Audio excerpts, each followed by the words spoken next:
Magandang umaga ho sa inyong lahat. Pakibati po ang inyong katabi ng magandang umaga. Good morning. Mga kapatid, tayo ngayon ay nasa ikalawang linggo ng pangkaraniwang panahon.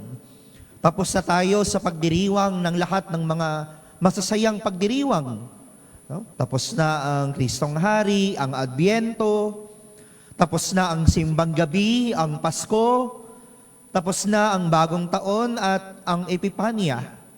Tayo ay nagbabalik sa pangkaraniwang panahon.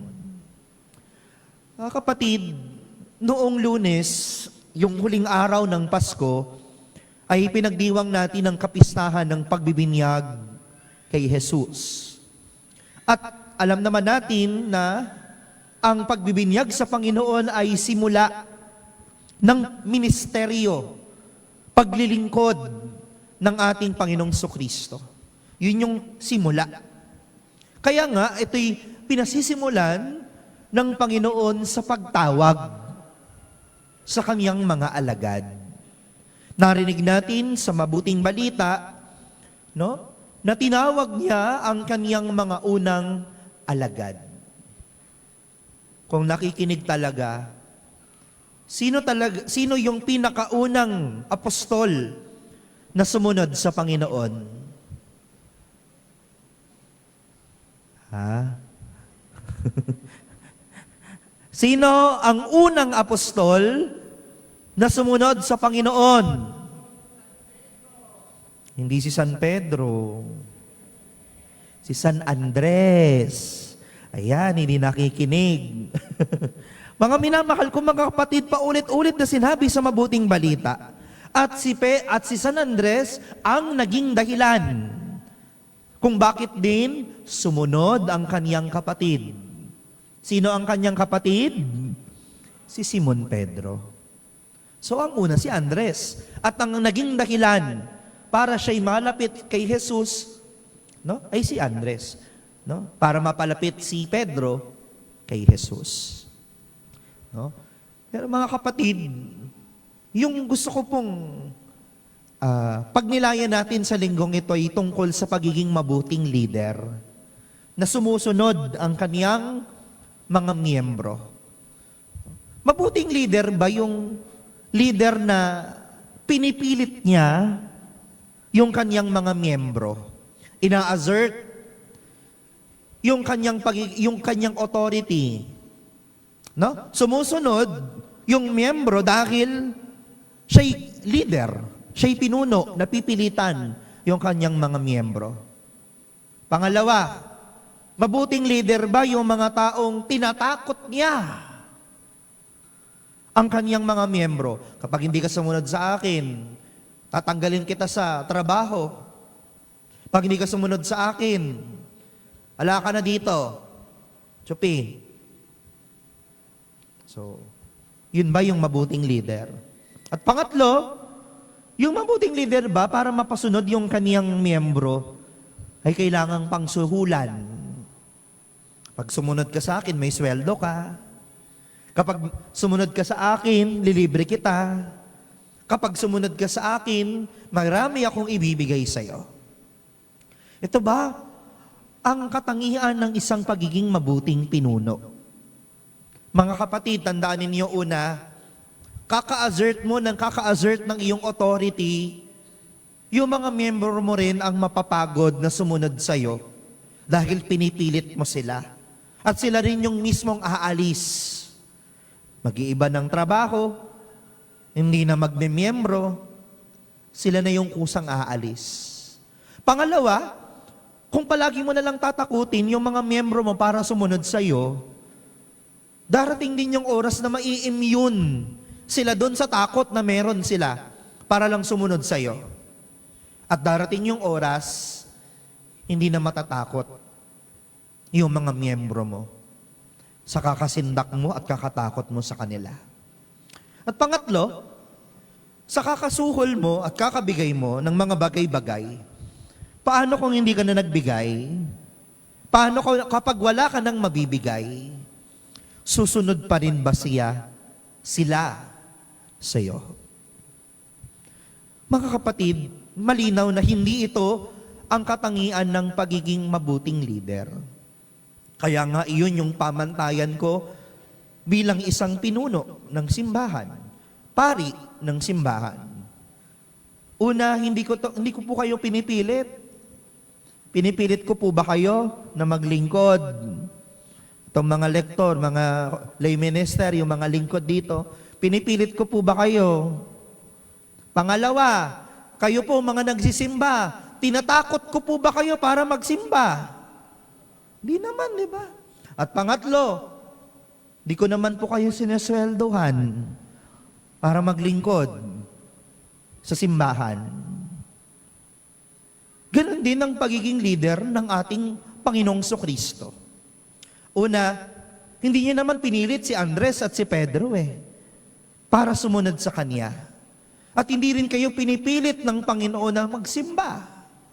Hindi rin kayo pinipilit ng Panginoon na maglingkod. Hindi rin ako pinilit ng Diyos na maging pari. Malinaw yan, no? Hindi tayo pinipilit ng Diyos na magsimba, na maglingkod, na sumunod sa Kanya.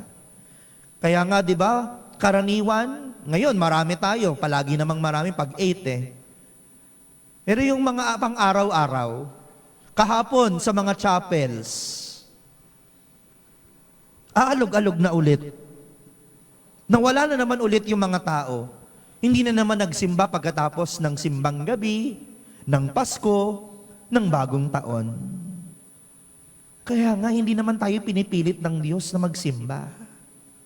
Kaya nga, yung iba nawala na. Kailan na ulit magpapakita? Sa mahal na araw. Ay, sa Ash Wednesday na ulit. No? Dami yan, siksikan yan, tignan nyo. Pangalawa, hindi tayo tinatakot ng Panginoon. Tinakot ka ba ng Panginoon? Pag hindi ka nagsimba, hindi ka na magigising bukas. Sinabi ba sa'yo ng Panginoon yon? Hindi naman, di ba? Hindi tayo tinatakot ng Panginoon para sumunod sa Kanya. Tinatakot ba tayo ng Diyos para maglingkod ka sa Kanya? Pag di ka nag-serve sa akin bukas, bahala ka na sa buhay mo, hindi na kita bibiyayaan. Hindi naman Hindi naman tayo tinatakot ng Diyos para magsimba, para maglingkod, at lalatigit hindi ako tinakot ng Diyos para magpari. At pangatlo, hindi tayo sinusuhulan ng Diyos. Di naman sinabi ng Panginoon sa iyo, pag nagsimba ka mamaya, paglabas mo ng simbahan, merong 1,000 kang mapupulot. Pag sumunod ka sa akin, yayaman ka, aasenso ka. Kapag naglingkod ka sa akin, magiging milyonaryo ka. Kapag nagdasal kang palagi, kapag nagsimba ka linggo-linggo, mawawala lahat ng mga problema mo sa buhay.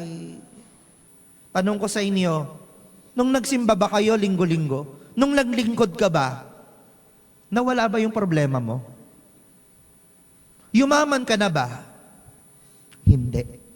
Kasi kahit kailan, hindi nangako ang Diyos ng maginhawang buhay, ng madaling buhay, kapag tayo'y sumunod sa Kanya. Mahirap nga Mahirap ang sumunod sa Panginoon. Puno ng mga problema at mga pagsubok. Hindi naman tayo aasenso, hindi naman tayo magiging milyonaryo. Pero bakit ka palaging sumusunod sa Panginoon? Bakit po kayo patuloy na nagsisimba linggo-linggo? Bakit po kayo naglilingkod sa simbahan? Bakit nga ba ako naging pari? Sa kabila ng mga pinagdadaanan natin sa buhay. Sa kabila, ng mga problema at pagsubok. Sa kabila ng mga paghihirap. At hindi naman tayo umaasenso sa buhay. Bakit ka sumusunod sa Panginoon? Bakit ka naglilingkod? Isa lang ang malinaw. Hindi tayo mapapangakuan ng marami, pero ang sinisigurado lang ng Diyos, mahal ka niya. Sa kabila ng mga pagkukulang mo, sa makabila ng mga pagkakasala natin, sa kabila ng mga pagkalimot natin sa Kanya, patuloy kang minamahal ng Diyos. At yun yung pamantayan ko bilang isang pari. Wala akong maibibigay sa inyo. Hindi ko magagarantid yung mga ipinagdadasal niyo, didinggin ng Panginoon. Hindi ko kayo mapapasweldohan. Pero isa lang din ang mapapangako ko sa inyo bilang pinuno ninyong simbahan, bilang isang pari, kung paanong minamahal ako ng Diyos, mamahalin ko rin kayo ng lubos. Sa pamamagitan ng paghahanda, sa pamamagitan ng paghahanda sa misa, sa mga homilya na binibitawan ko. Linggo-linggo nai-inspire tayo, linggo-linggo may napupulot tayo, at sana yung mga napupulot natin ito ay sa buhay natin, sa pang-araw-araw nating pamumuhay. Hindi tayo pipilitin ng Diyos. Hindi tayo tatakutin ng Diyos. Hindi tayo bibigyan ng pangangakuan ng Panginoon ng mga maraming bagay, ng maginahawang buhay. Pero isa lang ang sinisigurado ng Diyos, na kapag sumunod ka sa Kanya, kapag naglingkod ka sa Kanya, kapag nagsimba tayo linggo-linggo, mamahalin ka niya sa kabila ng lahat. Amen.